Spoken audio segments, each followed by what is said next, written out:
우리 다시 한번 인사 나누시겠습니다. 보라 하나님의 구원을 보십시오. 우리 하나님의 구원을 보십시오. 우리 인사 나누시겠습니다. 네.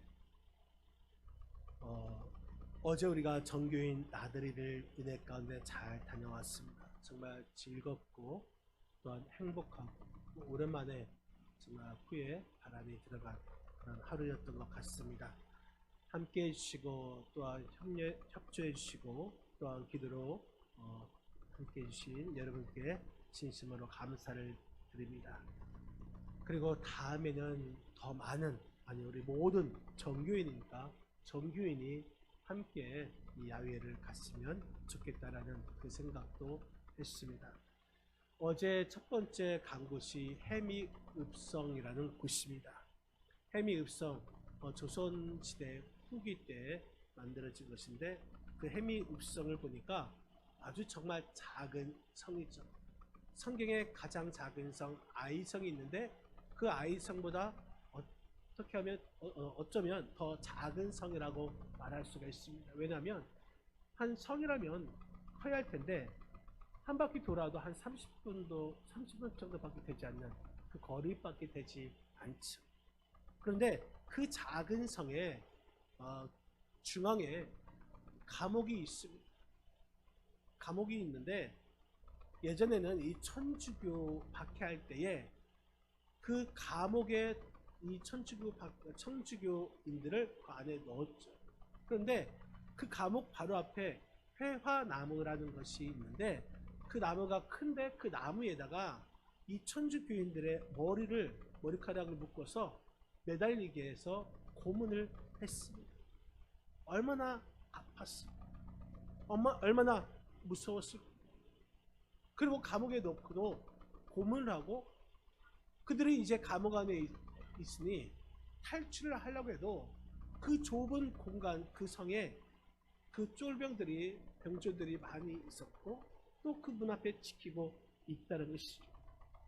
정말 그런 것을 상상하니까 얼마나 두려웠을까, 얼마나 무서웠을까 그런 생각이 들었습니다. 오늘 말씀을 살펴보면 이스라엘 백성들이 애굽에 나가서 이제 가나안 땅으로 향하던 그때에 홍해라는 바다가 있었습니다. 그 뒤에는 애굽 군대가 쫓아오고 있었습니다. 이런 상황 가운데 가장 그들이 보여주었던 반응이 무엇인가? 바로 두려움이었다는 것이죠.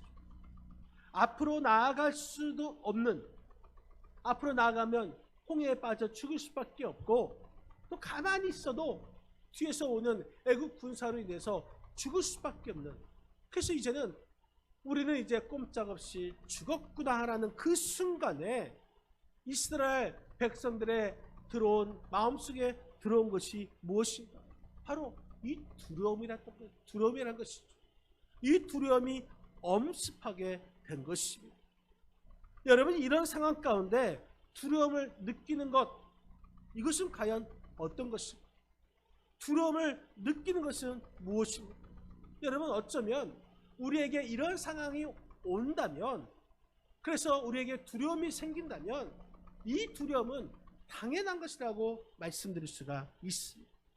무서운 상황 가운데서도 두려움을 느끼는 것은 이상한 것이 아니라 정말 어쩌면 사람이라면 자연스러운 감정이라고 할 수가 있는 것이죠. 여러분, 두려움이 나쁜 것일까요? 또 그렇다고 좋은 것일까요? 여러분, 두려움은 나쁜 것이 아닙니다. 또 좋은 것도 아니죠.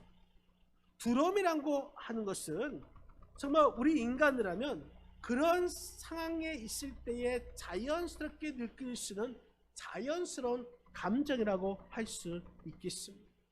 오히려 그런 상황 가운데 두려움이 없다면 그것은 좀 이상한 사람이라고 말할 수가 있습니다.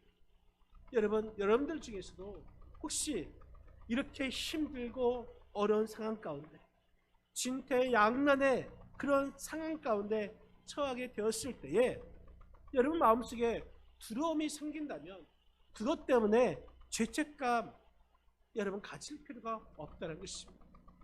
두려움 때문에 여러분 자책하실 필요가 없습니다. 내 믿음이 왜 약하지? 나는 왜 이렇게 두려운 것일까? 두려움이 많은 것일까? 그렇게 괴로워할 필요가 없습니다.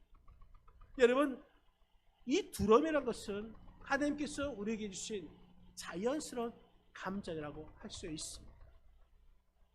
여러분, 오늘 본문의 말씀을 보면은 홍해가 있습니다. 앞에는 홍해요, 뒤로는 무서운 창과 칼을 가지고 특별 병거 600대와 또한 애굽의 모든 병거를 동원해서 이스라엘 백성들을 향하여 아주 무섭게 또한 빠른 속도로 달려오는 그런 죽음의 두려운 상황에서 백성들은 두려워한 나머지 모세를 원망하고 또 하나님께 향하여 불평하고 또 위협하고 있는 그 상황인 것입니다. 이때 모세가 어떻게 말합니까? 13절 14절 말씀 같이 한번 읽겠습니다. 13절 14절 모세가 백성에게 이르되 너희는 두려워하지 말고 가만히 서서 여호와께서 오늘 너희를 위하여 행하시는 구원을 보라. 너희가 오늘 본 애굽 사람을 영원히 다시 보지 아니하리라. 여호와께서 너희를 위하여 싸우시리니 너희는 가만히 있을지니라. 아멘. 여러분, 백성들에게 두려움이 생겼습니다. 그 두려움 때문에 원망하고 또 위협까지 합니다. 그런데 모세는 이렇게 말합니다. 너희는 두려워하지 말라. 가만히 있어서 하나님께서 오늘 너희를 위하여 행하시는 구원을 보라. 너희가 오늘 본 애굽 사람을 이제는 영원히 다시 보지 아니하리라. 여호와께서 너희를 위하여 싸우시리라. 너희는 가만히 있을지니라. 여러분, 두려움은 우리에게 찾아올 수 있습니다. 그런데 그 두려움을 계속 갖고 있는 것이 아니라 하나님의 말씀에 귀를 기울이고 그리고 우리는 두려워하지 말아야 하는 것입니다. 이 모세의 이 말씀, 이 선언, 현실을 뛰어넘는 강하고 위력이 있는 말씀인 것이죠. 여러분, 우리에게도 이러한 인생의 이러한 신앙의 홍해 바다가 있을 때가 있습니다. 앞으로 갈 수도 없고 뒤로 물러갈 수도 없는 진퇴양난, 이 홍해의 바다 앞에서 우리는 비록 작고 연약하지만 하나님께서는 이 홍해를 사용하시고 이 홍해를 바꿔주시고 이 홍해를 기적의 도구로 변화시켜 주시는 줄 믿으시기를 바랍니다. 여러분, 이러한 위험한 그러한 바다와 이 바로의 군대, 이것만 바라보니까 두려움에 쌓인 것이죠. 위대하신 하나님만 바라보시기를 바랍니다. 두려워하지 말고 전진하는 저와 여러분의 삶이 되시기를 주님의 이름으로 간절히 축원드립니다. 여러분, 이처럼 우리에게 홍해 같은 바다가 올 때가 있습니다. 우리가 그러면 그때 어떻게 할 것입니까? 홍해 같은 바다가 올 때는 그 홍해는 우리의 기도의 바다가 되어야 한다는 것입니다.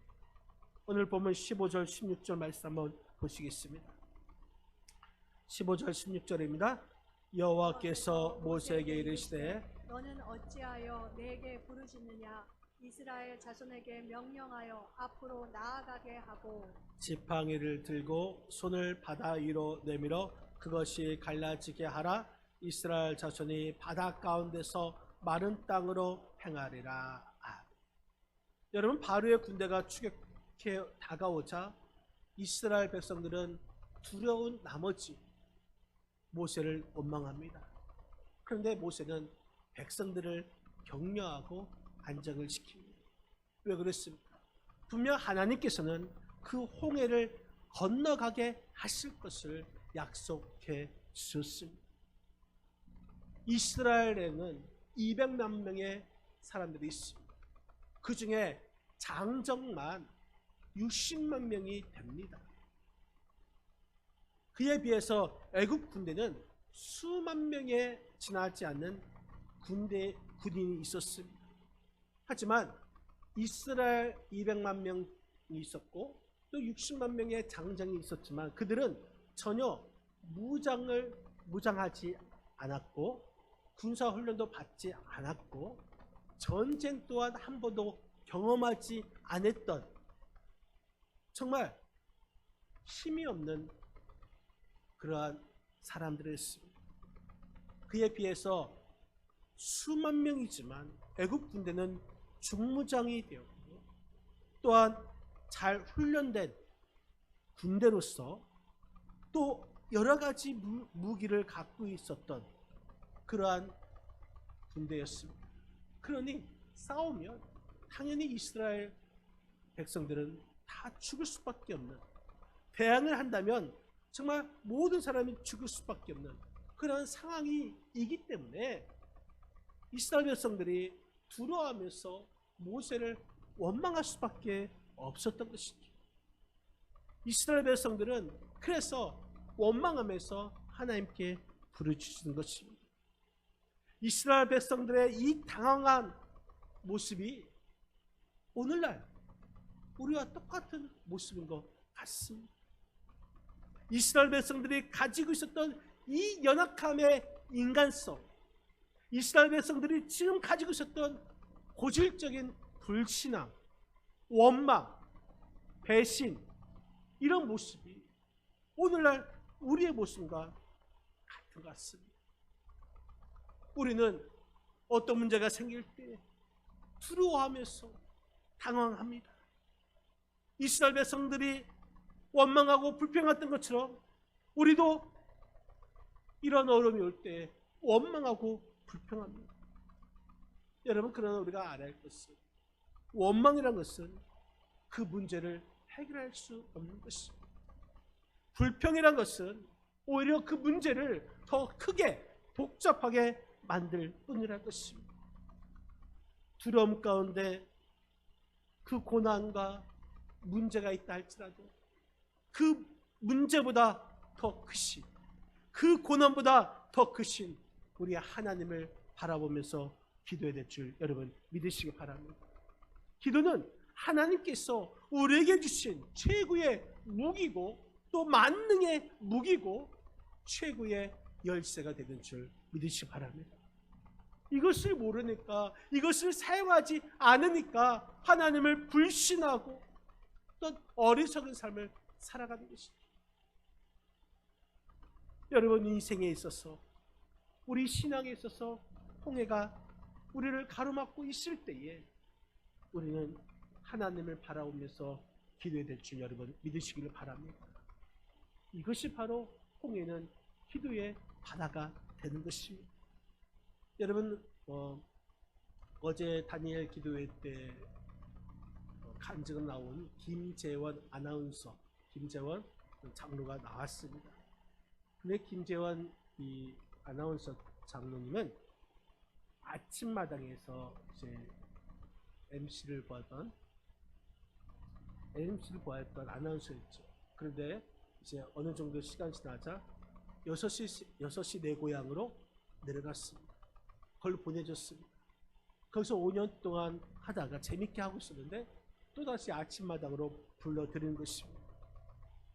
그런데 하루아침에 갑자기 7년 2개월 하고 이제 하루아침에 그 아침마당을 그만두게 했습니다. 사람들이 그만두니까 왜 그만뒀냐, 안타깝다라면서 좀 더 거기 있지 않냐, 그러면서 사람들이 안타까워하고 더 하기를 원했다고 합니다.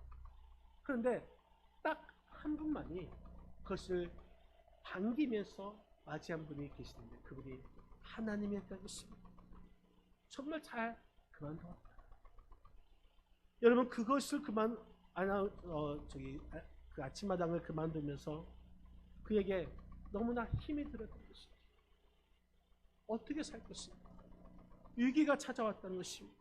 그런데 그 위기가 오히려 기회가 되었다는 것입니다. 모든 사람이 왜 그만두었냐고 말할 때에 하나님만이 그것을 받아들이면서 정말 잘했다면서 박수를 쳐주셨다는 것이죠. 왜냐?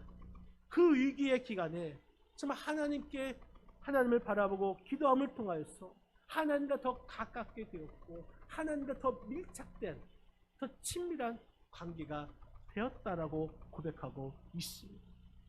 여러분 그렇습니다. 우리 인생에 있어서 우리 신앙에 있어서 홍해 같은 그 어려움이 또한 그 무서움이 우리 앞을 가로막고 있을 때에 이 바로의 특별 병거가 추격해오는 이 징태양난의 상황이 올 때에 모든 사람이 원망하고 불평할지라도 우리는 그 원망을 멈추고 그 불평을 멈추고 우리는 하나님 앞에 무릎을 꿇고 모세처럼 기도하는 하나님의 사람이 되야 될 줄 여러분 믿으시기를 바랍니다. 이것이 바로 홍해의 바다는 기도의 바다가 되는 것입니다. 홍해는 또한 우리에게 찾아온 이 홍해는 구원의 바다가 됩니다. 오늘 본문 21절 22절 말씀을 한번 보시겠습니다. 21절 22절입니다. 21절입니다. 모세가 바다 위로 손을 내밀매 여호와께서 큰 동풍이 밤새도록 바닷물을 물러가게 하시니 물이 갈라져 바다가 마른 땅이 된지라. 이스라엘 자손이 바다 가운데를 육지로 걸어가고 물은 그들의 좌우에 벽이 되니. 여러분 홍해가 앞을 막고 있었을 때에 하나님의 말씀대로 모세가 바다 위에 손을 내밀었습니다. 그러자 아주 큰 동풍이 바람이 밤새도록 불었습니다. 그 동풍이 밤새도록 불어오니까 자연현상을 넘어서 하나님의 역사가 시작됩니다. 모세, 이 자연현상, 이 모든 것은 하나님의 기적의 도구와 방법에 지나지 않습니다.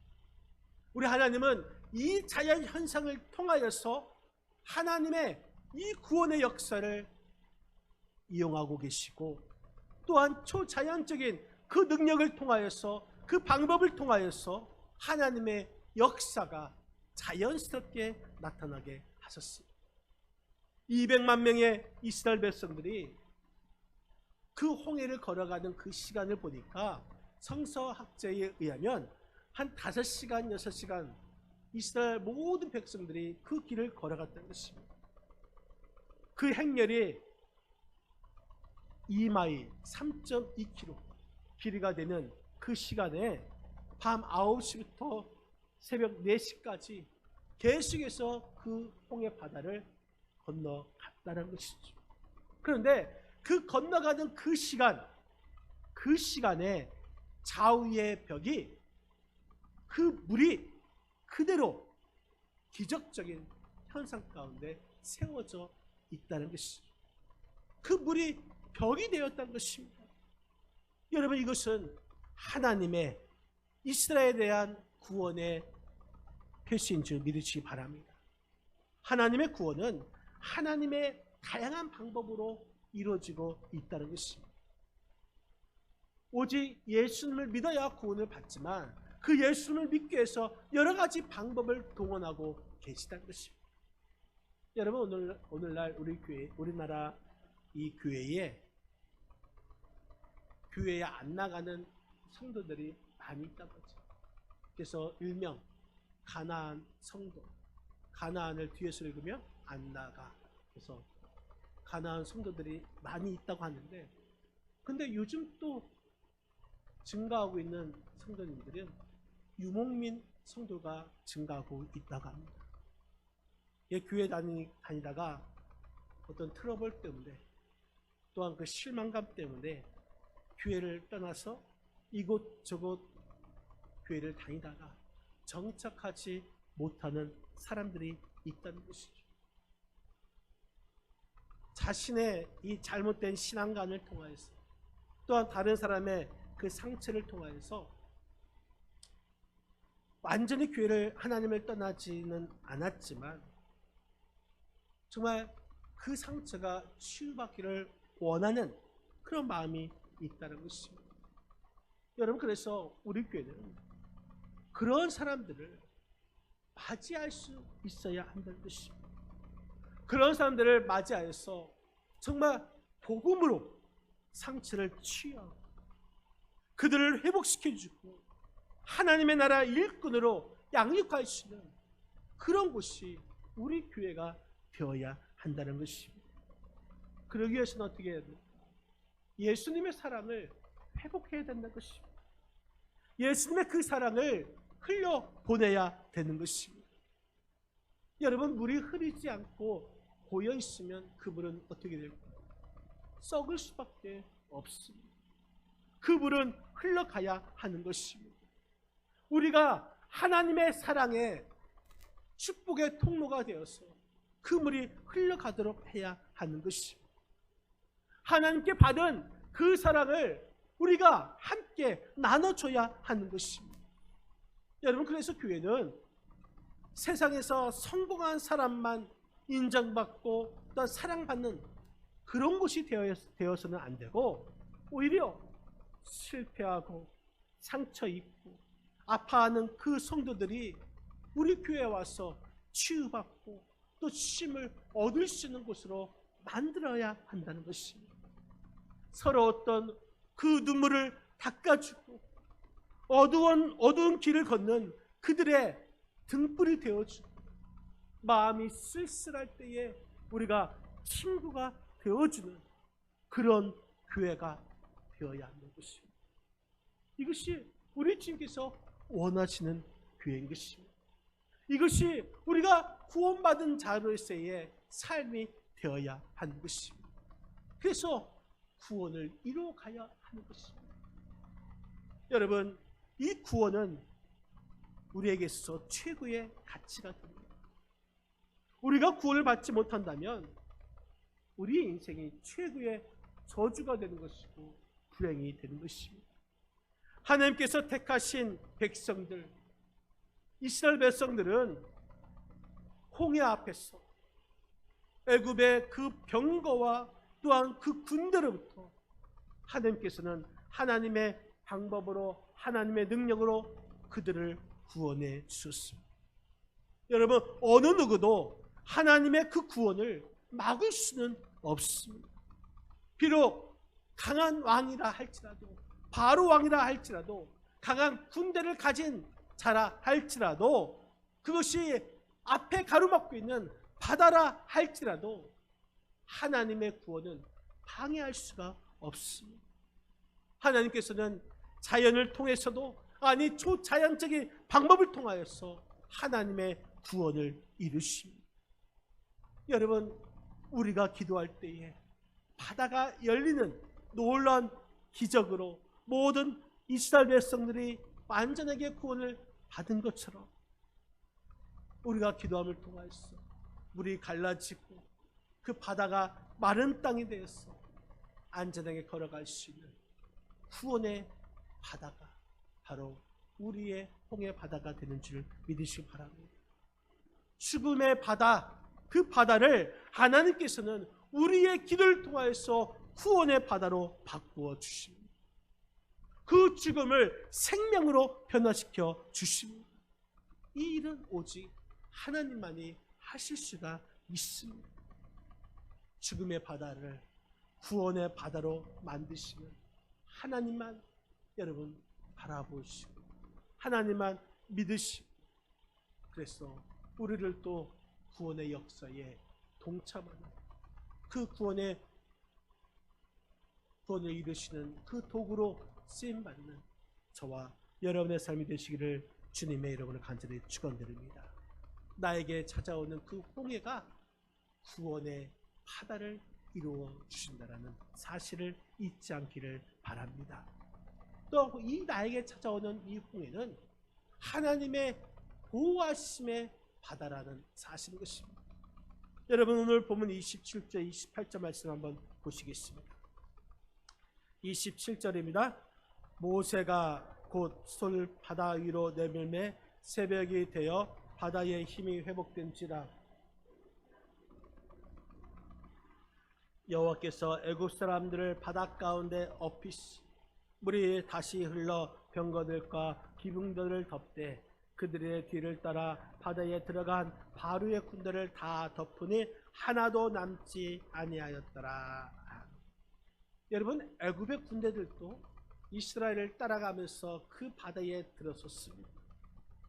그들은 그 바다가 갈라진 것이 하나님의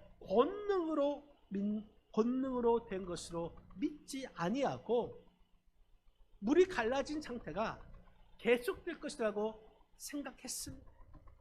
그런데 그 결과는 멸망이었습니다. 구름 기둥에서 불이 터져 나와 애굽 군대를 덮치고 병거 바퀴가 바다 밑 그 진에게 박혀서 움직이지 못하게 어렵게 되었습니다. 이 지경에 이르렀을 때에 그때서야 애굽 군대는 우리에게 멸망이 닥쳐오게 된 것을 깨닫게 됩니다. 여호와 하나님께서 이스라엘 백성들을 구원하시기 위해서 이렇게 치신다는 사실을 그때서야 깨달았지만 이미 늦었습니다. 하나님은 모세가 바다 위에 손을 내밀 때에 바다가 갈라지게 하셨고 이제 다시 그 손을 내밀 때에 그 물이 원상으로 복귀하게 된 것입니다. 지금까지 강하게 불던 동풍 바람이 멈추고 반대로 석풍 바람이 불어서 애굽인을 삼키게 된 것입니다. 물의 벽이 무너져서 애굽 군대를 완전히 몰살당했습니다. 여러분, 하나님께서는 그렇게 해서 이스라엘 백성들을 지키게 하신 것입니다. 좋은 기업을 넘어 위대한 기업을 쓴 짐 콜린스라는 기업가가 있습니다. 그가 그 기업이 도약하기 위해서 원리 중 하나는 고슴도치 원리라는 것을 제시합니다. 다시 말해서 여우는 영리하고 약삭빠르죠. 그런데 고슴도치는 자기가 가지고 있는 무기는 딱 한 가지입니다. 빳빳한 그 침을 몸 밖으로 세워서 자신을 보호하는 것밖에 없다는 것이죠. 그런데 여우는 아무리 영리하고 약삭빠르지만 빳빳한 침을 가진 그 고슴도치를 당해내지 못합니다. 마찬가지로 이 미국 다국적 기업인 제너럴 일렉트릭이라는 GE라는 회사가 있는데 그 회사가 이 고슴도치 전략을 택했습니다. 오늘날 많은 회사들이 문어발식 이제 여러 가지 사업을 함을 통해서 이제 회사가 이제 성장하길 원하는데 이 제너럴 일렉트릭 GE 이 회사는 핵심 분야 사업만 남긴 것입니다. 그 하나만으로도 우리는 초인류 기업이 되겠다라는 것이죠. 그 핵심을 가지고 이제 그 핵심을 통해서 극대화를 시킨 것입니다. 여러분, 마찬가지로 우리 교회와 우리 성도들도 여러분, 우리가 중요한 것과 중요하지 않는 것 이것을 분별해야 합니다. 사람들이 좋다고 해서 아주 좋은 프로그램이 있다고 해서 또한 좋은 방법이 있다고 해서 그것만 따라가는 것이 아니라 그것에 현혹되는 것이 아니라 어느 것이 정말 가장 중요한 것인지 어느 것이 정말 핵심적인 것인지 집중적으로 우리가 그것을 영영에 쏟아내야 하는 것이죠. 여러분, 우리에게서 가장 중요한 것이 무엇인가? 우리 성도들에게 있어서 가장 중요한 것은 하나님의 말씀인 줄 여러분 믿으시길 바랍니다. 이 마지막 때일수록 하나님의 말씀에 우리가 집중해야 하는 것입니다. 그 말씀을 우리가 받고 그 말씀대로 살아가기까지 우리는 고슴도치죠. 가만히 기다리면서 성령의 역사하심을 우리가 경험해야 할 것입니다. 여러분, 오늘 말씀을 보면은 이 홍해 가운데 모세가 뭐라고 말합니까? 홍해 앞에 있을 때 하나님께서 일하시는 그 일하심을 승리케 하신 것을 바라보기만 하라고 했습니다. 가만히 있으라고 했습니다. 여러분, 이 시간에 우리가 우리 앞에 있는 홍해가 있다 할지라도 그 홍해를 살리시기도 하고 죽이시기도 하시는 우리 하나님께서 이스라엘 백성들은 구원해 주셔서 살리셨지만 애국 군대는 완전히 멸망시켜 주셨습니다. 하나님의 말씀, 그 말씀에 의지하고 그 말씀대로 순종하였더니 하나님께서 그 이스라엘 백성들을 지켜 주셨습니다. 여러분, 이 홍해의 바다가 바로 하나님의 말씀으로 그 순종함을 통해서 우리를 지켜주시는 바다, 우리를 보호해주시는 바다임을 여러분 잊지 않기를 바랍니다. 그래서 우리는 하나님의 말씀, 그 말씀에 집중해야 되는 것이고 하나님의 그 말씀으로 돌아가야 하는 것이고 하나님의 말씀이 우리에 있어서 가장 최고의 공격과 방어가 된다라는 사실인 것입니다. 바라기는 하나님의 말씀에 구원이 있고 영생이 있음을 여러분 믿으시길 바랍니다. 바라기는 시간에 하나님의 말씀, 그 말씀에 순종함을 통하여서 하나님의 구원하심, 하나님의 보호하심이 있음을 믿고 전적으로 하나님의 말씀에 신뢰하고 순종하고 그래서 하나님의 보호하심을 받는 저와 여러분의 삶이 되시기를